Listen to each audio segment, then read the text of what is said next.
Hello, my name is Clayton, and welcome to episode number 98 of the Watch Dog podcast. I'm a professional dog runner and watch enthusiast talking to his pals about dogs and watches. How is everybody doing? Thank you so much for listening. You know, I appreciate it. Sure hope everybody had a good week. Programming note here. I am so sorry we have not delivered Watch Soup in a few weeks. Bobby Legs and I have decided to put it on hold for a bit here. He's very busy with his family. I have a lot going on. Weekends are just full, and that's typically when we record Sunday nights. So we're going to probably put it on hold until November, we hope. Indefinite hiatus right now. We love doing it, but, you know, family comes first, life comes first, and that just gets in the way sometimes. Of us being able to put on a show for you. So, yes, I know I promised when I restarted the podcast that we would have Watch Soup podcast on Tuesday or Wednesday, and then a Watch Dog podcast on Friday or Saturday. You'll still get the Saturday episode of the Watch Dog podcast, but unfortunately, as of right now, there will be no Watch Soup podcast or live stream on YouTube. We'll get it out to you soon. I was flirting with the idea of recording a second episode to fill in the gap there, but I just don't think I have the time. You know, we have to, especially someone with ADHD like me, I have to consider my lack of time management skills. That I'm doing pretty well managing that right now. To be completely blunt and honest, I struggle with it. So that has probably been the number one reason I have not been consistent with the podcast over the years, because it kind of takes over. I let it take over, and then everything else falls by the wayside. So this structure is good right now for me to do recording, editing, everything on Saturday morning, get it out to you, you know, hopefully by noon on Saturday. That's working really well. So right now, that's my priority. Probably won't be a midweek episode, once a week, and hopefully in November we can fire up Watch Soup again. I don't typically do wristwatch checks here on the program, but I'm going to break tradition this week because I have a new watch. That's right, you can probably guess what it is. I am wearing the Detroit Lions Breitling Chronomat B01, one of 104 pieces that they did for the Lions. They did 104 pieces for each of the 32 NFL teams. Thank you to Jay at Topper Jewelers in Burlingame, California. I have talked about Topper, I think, the entire run of the podcast. They are amazing. She hooked me up. So fun to deal with her. I've been talking to her for about, 4 years now, I think. Whether you need a brand new watch, pre-owned, I mean, their weekly pre-owned drop is legendary, I think, at this point. Friday at noon Eastern. They sell through most of them very fast. Most secondhand dealers wish they sold as many watches as Topper does on Fridays alone. So reach out to Topper if you need anything. This is not sponsored, by the way. This is just from years and years of having great experiences with Jay and the team over at Topper. This watch, it looks even better in person. It just goes to show how lousy renders can be online sometimes. They don't do this watch justice. I know this isn't for everybody. An NFL logo on the register at 9 o'clock on the chronograph. I must tell you, the Detroit Lions logo on the subdial at 9 o'clock is very small, very discreet. I have talked about it before. We look at these images online. They're blown up in a way we will never look at our watch that close up. When the chronograph is going, you can't even see the lion half the time because the hand is covering it. It's really not a big deal at all. Nobody is going to look at your watch. No one's going to look at your watch anyway, but no one's going to look at your watch and say, oh, you're wearing a logo. How stupid. It might come through on pictures. People may not like it, but again, that's a blown up image. In person, you barely notice it. It wears really well. I have the rubber strap and the bracelet, and I'm going to wear it on the rubber strap for a while. It's so comfortable. My goodness. The bullet bracelet, I will get it on there eventually. I am a little nervous. That bracelet does not have micro adjust. So that's always in the back of my mind. We'll see. The rubber strap, I got a great fit on it. It's the deployant style, but it also has like a buckle and tang, so you can dial in the fit. I am completely happy with this watch. I know it's a novelty watch, NFL watch with a Detroit Lions logo. Might seem silly to some, but like I said, it's so small, it's so discreet. It just looks like a kick-ass blue chronograph. So I am happy. Go Lions, #1Pride. Okay, main topic time. In the spirit of my Detroit Lions Breitling, I figured I'd try something a little different this week, and it's hopefully not too niche. And that's explore the parallels between watch collecting and playing fantasy football. I've been playing fantasy football for over 20 years now, I think, and I would say it's my biggest hobby outside of watch collecting for sure. Put a lot of time into it, a lot of effort. The Detroit Lions have been a bad organization forever. So usually by this point in the season, 4 or 5 games in even, they're out of it. It's on to the draft, on to next year. So fantasy football was a way for me to still enjoy football and engage because I love this time of year, as I've said a million times. So yeah, I'm hoping this isn't too niche of an episode topic. I'm hoping that if you don't play fantasy football, perhaps you play another fantasy sport. Baseball. Fantasy baseball is huge. I remember that being big before fantasy football. There's fantasy NBA, fantasy NHL. I've done both of those before. For my international listeners, which I have many of, and I thank you very much. I'm trying not to leave you guys out, you guys and gals. There's fantasy soccer. Sorry for calling it soccer. I'm American. I'm sorry. Fantasy cricket, fantasy F1. So I'm hoping no matter what sport you're into, that this resonates, or at least you can identify with some of the things I'm about to say. Even if you're not into fantasy sports, I think this is still watch geekery stuff and you'll still get a kick out of it, no question. Okay, let's get started. Just like there are different types of watch collectors, there are different types of fantasy football. It goes way beyond this, but for our purposes here, I'm going to simplify things into 3 main types of fantasy football. The first is daily fantasy, or DFS, as it's more commonly called. Just like it sounds, you start fresh tournaments every day. You build a lineup with a salary cap. Websites you do this on, you've heard of them.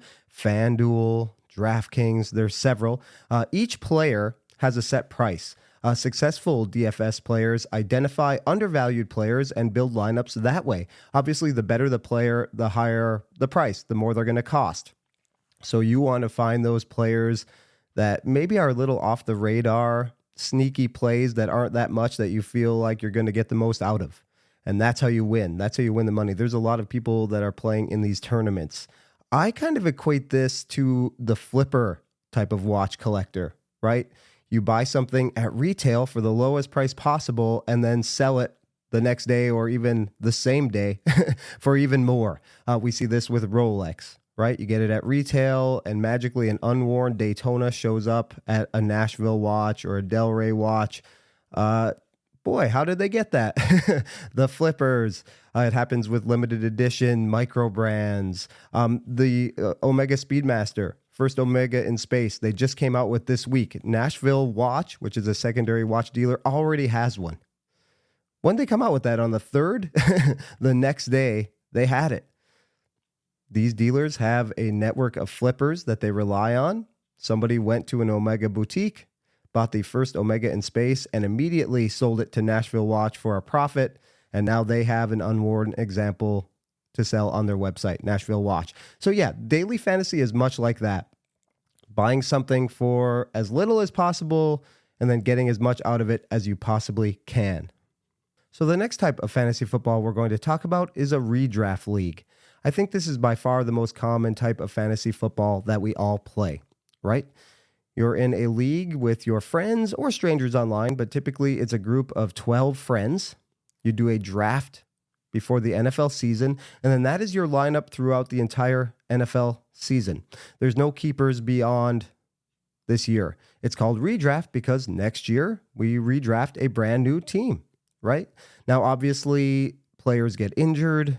Players don't play up to their potential, so you bid on free agents throughout the year. There's a waiver order that is determined by several factors.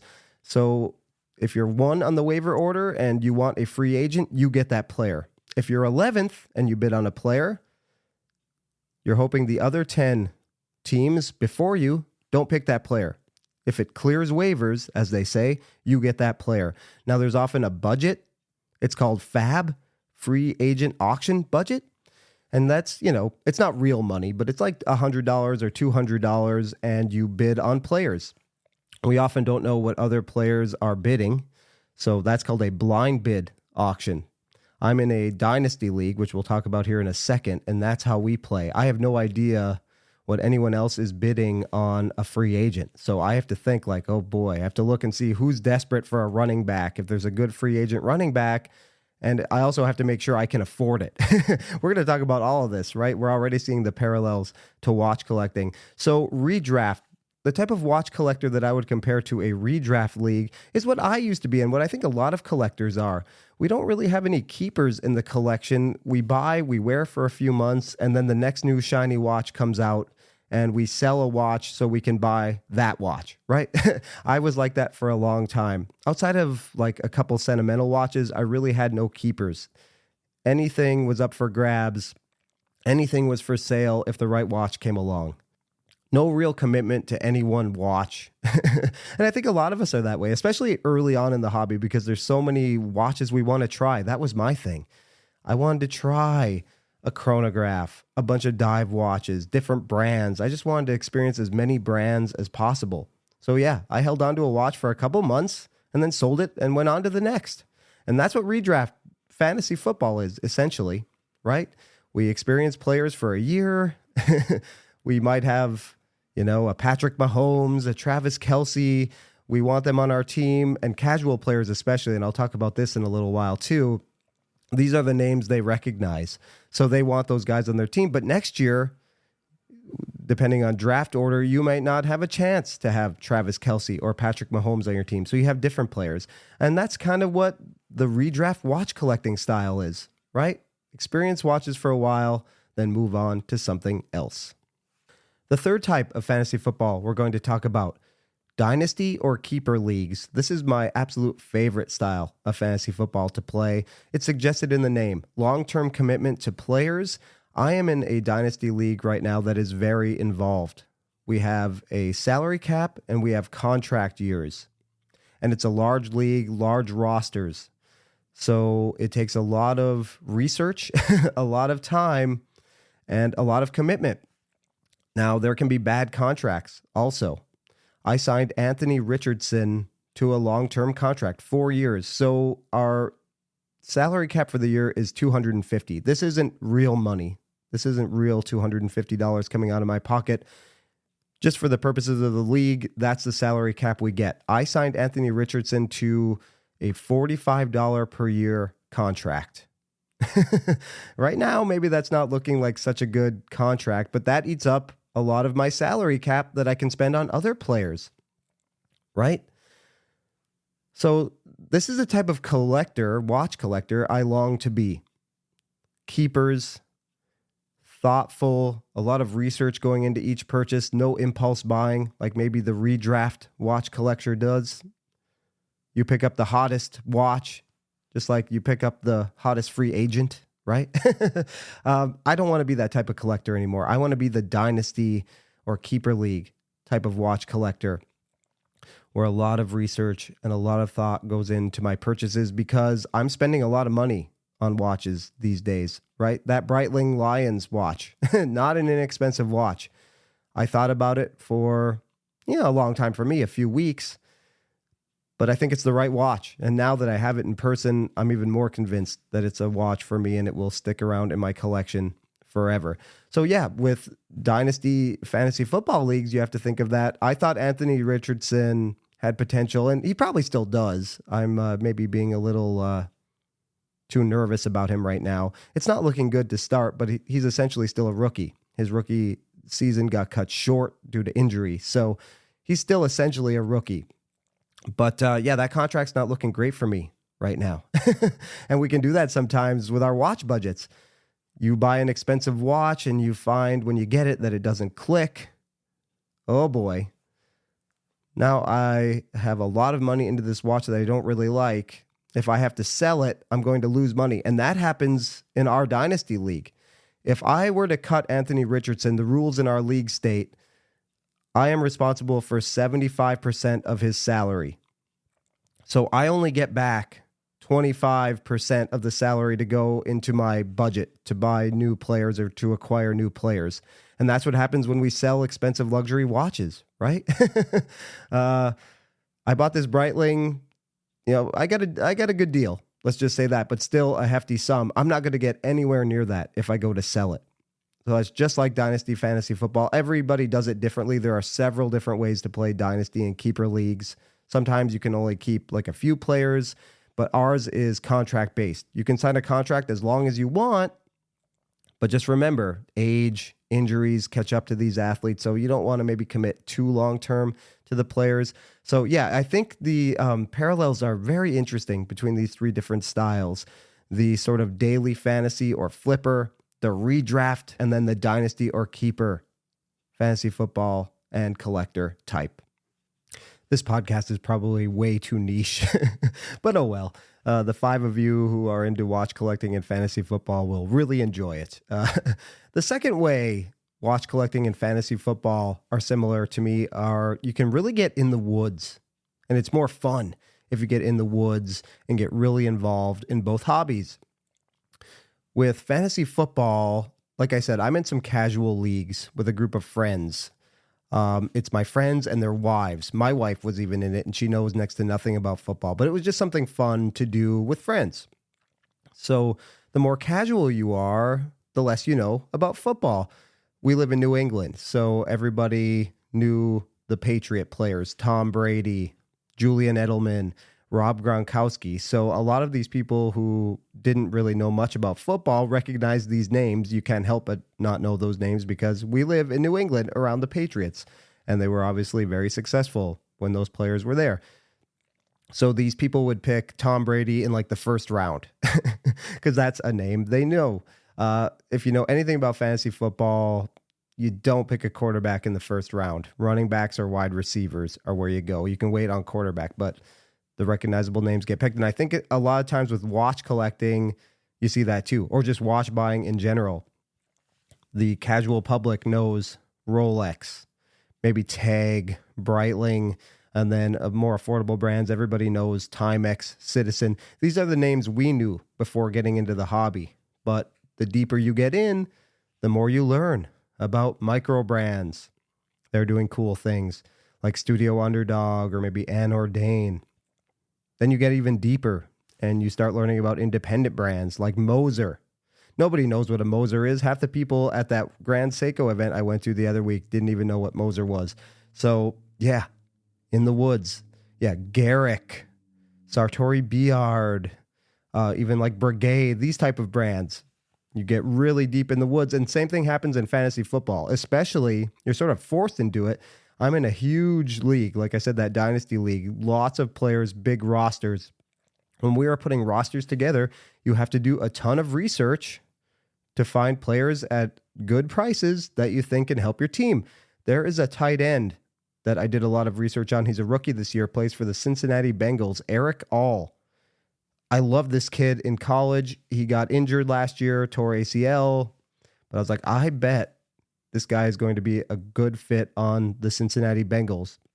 Their number one tight end, a little old, not really great. And already through 4 games, Eric All is looking like he is going to be the number one tight end there. I won on that contract.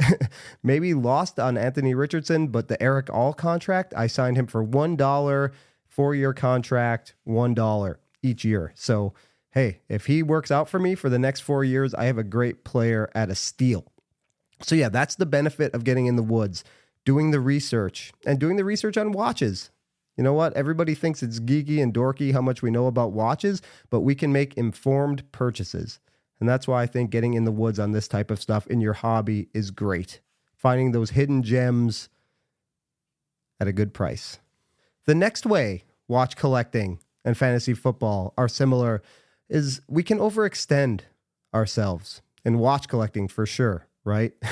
Financially, we all know what that's about. maybe spending a little more than we should.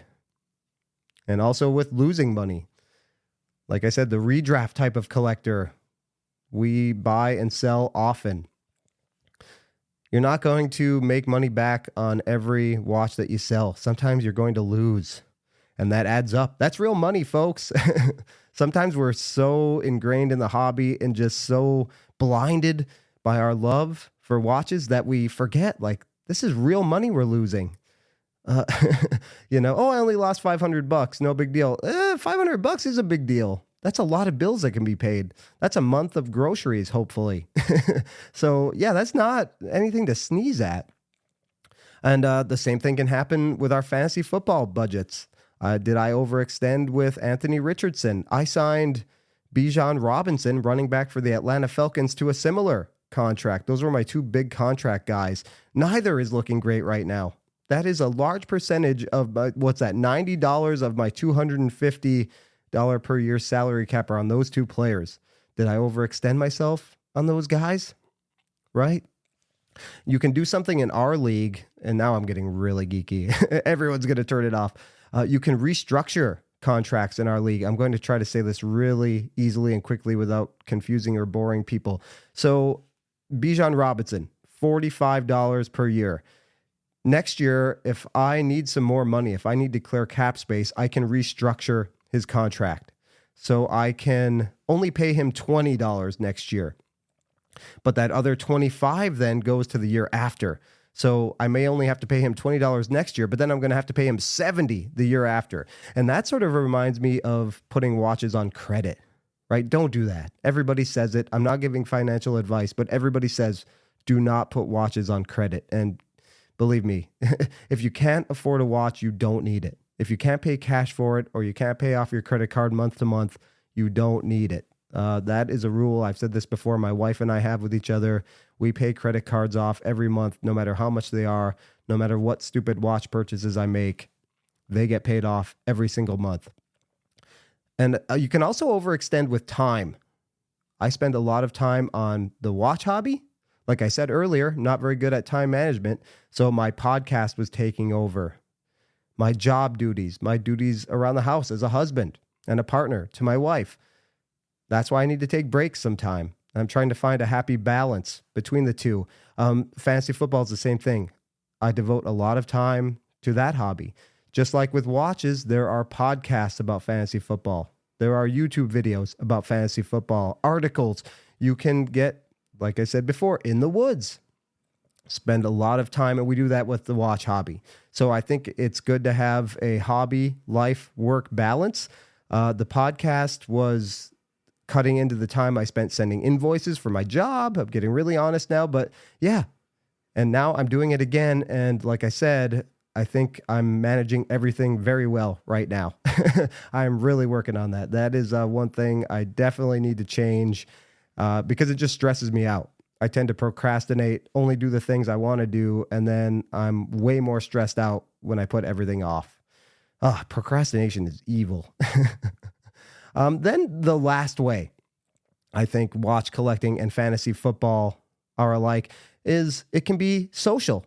It's something you can do with friends. Like I said last week, I went to the Grand Seiko event with a very good friend of mine, John. We're both into watches. We are a part of several different online groups, I think, together. And that's how we met. And we realized we live close to each other and we get together in person. Fantasy football is the same way. Like I said, I do a league with some friends and their wives. My neighbor invited me to join the fantasy football league a few years ago. And I got to be friends with several of the guys in that league. And then that one disbanded. And now I'm in this super complicated dynasty league with friends that I've met off of that group and then some new people. So yeah, it's social. Fantasy football would still be fun, I think, with people you didn't know, but it's, fun when you can trash talk your friends. There's usually these apps that you can do fantasy football like ESPN or Yahoo, whatever it might be, CBS. They have a great site too. You can chat with each other, especially during the draft. You can trash talk. That's so much more fun to do with your friends, right? Because it's good natured. We do that with our watch collecting buddies, make fun of them. We all kind of rib each other. And yeah, it's so much more fun to do these things with people people you trust. I don't think I'd be doing fantasy football as long as I have been if it weren't for, doing it with friends. And I think the same is true of watch collecting, as I said last week. All right, we're going to end it here. I hope this wasn't too niche. I'm a little worried that it was, but, you have to come up with ideas for a weekly podcast. And this is one I thought of. And, it may not get the listeners that most of my episodes do, but hey, when you have an episode idea, you just have to roll with it sometimes. And that's exactly what I did. I have to come up with, I'm trying to come up with, 52 of these a year. So yeah, if you have an idea, you just have to go with it. You have to follow your heart. I'm not going to do new release podcast episodes. I like to be creative with my ideas, and the people who do the new release episodes do them way better than I ever could. So we'll leave that to them, and we'll leave the weird niche ideas for the Watchdog podcast. All right. Do you play fantasy football? Do you play fantasy baseball? International people, do you play fantasy soccer, fantasy cricket, fantasy F1? There's probably fantasy NASCAR too, for all I know. Who knows? But do you play these sports, and do you see the parallels between watch collecting and playing fantasy sports? Reach out. There's a link to send me a text message in the show notes. You can message me on Instagram. This podcast is released as a YouTube video. You can leave me a comment there as well. If you find it in your heart to leave me a 5-star review, I would greatly appreciate it. That brings more and more people to the podcast. Thank you so much. We'll catch you on episode 99 next week of the Watchdog Podcast. See you later.